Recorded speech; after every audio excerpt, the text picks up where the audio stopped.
একাত্তরকে ভুলে গেলে ২৪ হতো না। ইতিহাস থেকে শিক্ষা নিতে হবে, শহীদদের আত্মত্যাগকে ধারণ করতে হবে।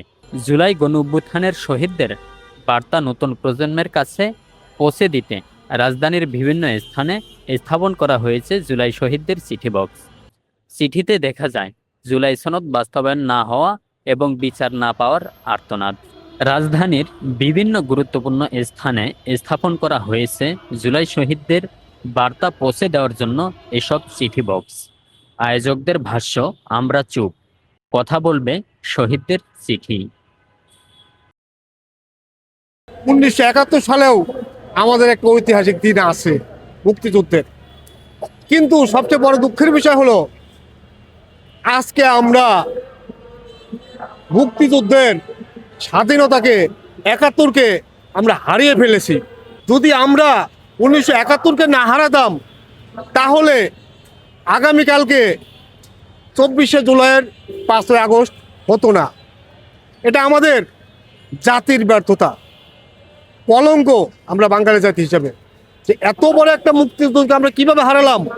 আর মুক্তিযুদ্ধ আত্মদানকারী 30 লক্ষ শহীদ কেন তারা এই বুকে তাজা রক্ত দিয়ে দেশের জন্য লড়ে আত্মদান করেছিল, তাদের অনুভূতি আমরা এই 18 থেকে 20 কোটি মানুষ, একজন মানুষও বাংলাদেশে নেই তাদের অনুভূতি ধারণ করার মতো।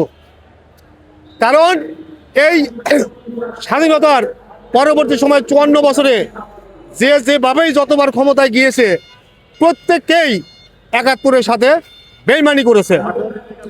আর বেইমানি যদি না করতো তাহলে এই 5ই আগস্ট হতো না।